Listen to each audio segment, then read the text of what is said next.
আমি চাকরি পাওয়ার আগে নিয়ত করেছি চাকরি পেলে কিছু টাকা মসজিদ এবং মাদ্রাসায় দান করব। আলহামদুলিল্লাহ চাকরি পেয়েছি, এর মধ্যে বেতন পাওয়ার আগে কিছু টাকা ধার দেনা হয়ে যায়।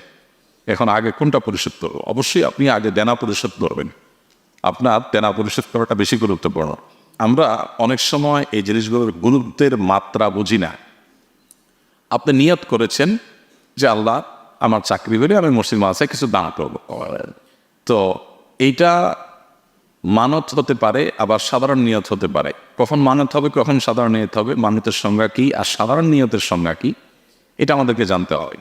যখন আমরা কোনো কাজ হওয়ার শর্তে দানের নিয়ত করব বা কোনো আমলের নিয়ত করব, সে আমলটা যদি তার ক্যাটাগরির আমল যদি শরীয়তে ফরজ থাকে, যেমন আপনি নিয়ত করলেন আল্লাহ আমি 2 রাকাত নামাজ পড়ব, আমার যদি চাকরিটা হয়, তাহলে এটা মানত হয়ে যাবে।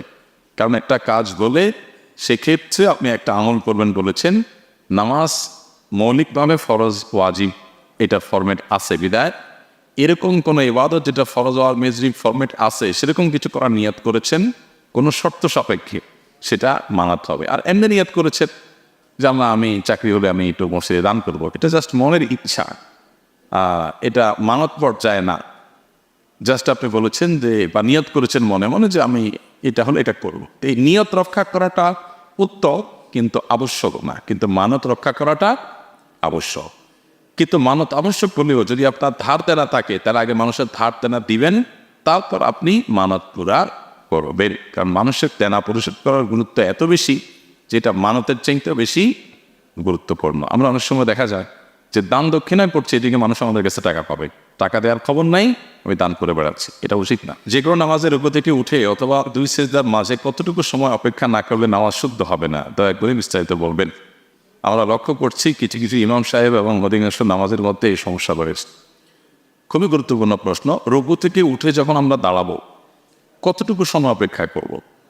মিনিমাম অপেক্ষা করার সময় হলো 1 তাসবিহ।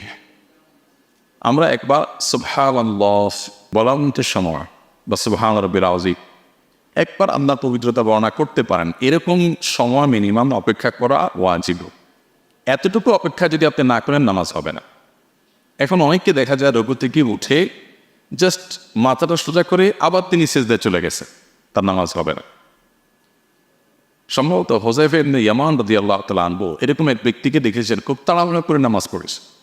তখন তিনি তাকে ডেকে বললেন, কতদিন তুমি নামাজ পড়ছো? লোকটা বললো, অনেক বছর ধরে নামাজ পড়ছি। তখন তিনি বললেন, তুমি যদি এই নামাজ রত অবস্থা এইভাবে নামাজ নিয়ে দুনিয়া থেকে যাও, সংশোধন না করো, পরিবর্তন না করো, তাহলে তুমি জেনে রাখো মুহাম্মদ সাল্লাল্লাহু আলাইহি সাল্লাম যে দিন নিয়ে এসেছেন তুমি সেই দিনের উপর তোমার মৃত্যু বলো না, তোমার নামাজ কাউন্টেবল না, আল্লাহর কাছে গ্রহণযোগ্য হবে না।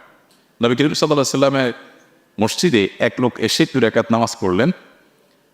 নামাজ পড়ার পর লোকটি এসে নবী সাল্লাল্লাহু আলাইহি সাল্লামকে সালাম দিলেন। নবী সাল্লাল্লাহু আলাইহি সাল্লাম সালামের জবাব দিয়েছেন। এরপর তাকে বললেন, ইরজি' ফাসাল্লি ফাইন্নাকা লাম তুসাল্লি, যাও তুমি আবার নামাজ পড়ো, কারণ তুমি নামাজ যেটা পড়েছো এটা হয়নি।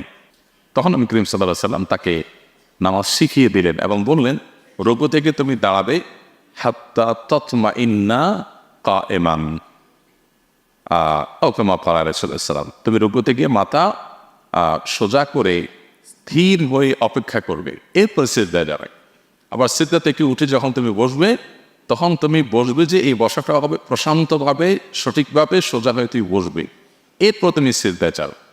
তাহলে রুকু থেকে উঠে সোজা হয়ে দাঁড়িয়েই সাথে সাথে চলে গেলাম, সিজদা থেকে মাথাটা একটু উঠায়া অর্ধেক উঠায়া আবার চলে গেলাম, নামাজ হবে। তবে উত্তম হলো রুকুতে যে পরিমাণ সময় আপনি দিয়েছেন, রুকু থেকে মাথা সোজা করার পর ওইটার কাছাকাছি পরিমাণ সময় দিবেন। এ আমল তো এখন নাই বললেই চলে, এটাই হলো সুন্নাহ। কারণ হাদিসের ভাষ্য হলো কারিবাম মিনহু আই কারিবাম মিনার রুকু। আপনি রুকু থেকে যখন উঠবেন তখন উঠিয়ে দাঁড়িয়ে কতক্ষণ অপেক্ষা করবেন? রুকুতে যতক্ষণ ছিলেন তার কাছাকাছি। আবার সিজদা থেকে উঠে যখন বসবেন, সিজদা যতক্ষণ ছিলেন সিজদা থেকে উঠে সিজদার যে টাইমটা আপনি ব্যয় করেছেন তার কাছাকাছি সময় ব্যয় করবেন। তাহলে সোজা কথা 3 বার তাসবিহ পড়েছেন কমপক্ষে সুবহান রাব্বিয়াল আলা, সুবহান রাব্বিয়াল আলা, সুবহান রাব্বিয়াল আলা, তো কমপক্ষে 2 বার পড়ানোর মতো সময় আপনাকে বসে অপেক্ষা করার নির্দেশনা দেওয়া হচ্ছে, এটা হলো উত্তম। আর যদি 2 বার না পারেন কমপক্ষে 1 বার অপেক্ষা করবেন। তাইলে এভাবে উঠেই আবার চলে যাওয়া এটা নামাজের জন্য ক্ষতিকর, বরং নামাজ হয় না। নবী সাল্লাল্লাহু আলাইহি সাল্লাম এটাকে বলেছেন মুরগির ঠোকর মারার মতো।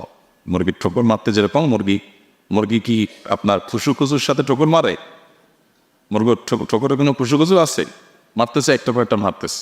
তো নামাজের মধ্যে নবী সাল্লাল্লাহু আলাইহি সাল্লাম এটা নিরুৎসাহিত করেছেন, এবং তিনি বলেছেন সবচেয়ে নিকৃষ্ট চোর হলো যে নামাজের চুরি করে। নামাজের চুরি কিভাবে করে? এই যে রুকু সিজদা টপ টপ করে বেড়ে দেয়, তারপরে করে ঠিকমতো পড়ে না। বাংলা ব্যাকরণের বিভিন্ন বইয়ে পাওয়া যায় যে বিদ্যানের কলমের কালি শহীদের রক্তের চেয়েও পবিত্র। কথাটি আসলে কোরআন হাদিসের আলোকে যথার্থ কিনা, এটা বিভিন্ন বই পুস্তকে লেখা থাকে। অনেক সময় আমরা মুখেও বলি বিদ্যানের কলমের কালি শহীদের রক্তের চেয়ে পবিত্র। কথাটা শুনতে বেশ সুন্দর শোনা যায়, কিন্তু এটা কোরআন কিংবা হাদিসের কোনো কথা নয়। হাদিসের নামে এরকম কথা মনে করা আমরা অনেকে বলে থাকি, যেটা খুব জঘন্য অপরাধ এবং গুনাহের কথা। রক্তের পবিত্রতা অপবিত্রতা, অর্থাৎ রক্তের মর্যাদা বেশি বা কম হওয়া, এটা তো আল্লাহ তাআলার ইলমে আছে। এটা তো আমরা নিরূপণ করতে পারি না যে কার কোন রক্তের মর্যাদা আল্লাহর কাছে বেশি বা কম। তো আল্লাহ তাআলা যদি এরকম কোনো কথা না বলেন, তার রাসূল সাল্লাল্লাহু আলাইহি সাল্লাম থেকে যদি এরকম কোনো কথা বর্ণিত না হয়, তাহলে নিজের মন গড়া এরকম কথা বললে সেটা গুনাহ হবে। অবশ্যই জ্ঞান অর্জন করার ব্যাপারে ইসলাম আমাদেরকে উৎসাহিত করেছে। ইসলাম তো সেই ধর্ম যে ধর্মের প্রথম নির্দেশই হলো যে পড়ো। অতএব জ্ঞানের জন্য গুরুত্ব নিয়ে আমাদেরকে কোনো জাল হাদিসের, কোনো উয়া হাদিসের, ভিত্তিহীন নবীর নামে মিথ্যা কথা বলার কোনো প্রয়োজন নাই। আমরা জ্ঞান অর্জনের গুরুত্ব আপন জায়গায় বর্ণনা করতে পারি, বিভিন্ন বিশুদ্ধ হাদিসের আলোকে, আয়াতের আলোকে, বিভিন্নভাবে। কিন্তু আমরা জ্ঞান অর্জনের ফজিলত বর্ণনা করতে গিয়ে এরকম কোনো কথা যদি বলি যেটা আসলে হাদিসের কোনো কথা নয়, তাহলে সেক্ষেত্রে আরো গুনাহ হবে। মান কাযাবা আলাইয়া মুতাআম্মিদান ফালিয়াতাবাওয়া মাকআদাহু মিনান নার। নবী সাল্লাল্লাহু আলাইহি ওয়াসাল্লাম বলেছেন, যে ব্যক্তি নবী সাল্লাল্লাহু আলাইহি ওয়াসাল্লামের নামে মিথ্যা কথা বলবে, তিনি বলেন নাই অবশ্য তিনি বলেছেন বলে বলবে, তাহলে সেই জন্য তার ঠিকানা জাহান্নামে নিশ্চিত জেনে রাখে। এটা খুবই জঘন্য কথা। এই জন্য এই ধরনের উক্তি আমরা করবো না। জ্ঞানের মর্যাদা আপন জায়গায় আছে। একজন মানুষ আল্লাহর রাহে জীবন বিলিয়েছেন, শাহাদাতের মর্যাদা পেয়েছেন, তার মর্যাদা আপন জায়গায়। অতএব আপনার যিনি পড়ালেখা করছেন জ্ঞানী মানুষ, তার কলমের কালি এটার মর্যাদা শরীরের রক্তের চাইতে উত্তম, এরকম কোনো কথা কোনো হাদিসে বর্ণিত হয়নি। কোনো বিশুদ্ধ হাদিস দ্বারা এটি প্রমাণিত নয়, কোরআনে তো থাকার প্রশ্নই ওঠে না।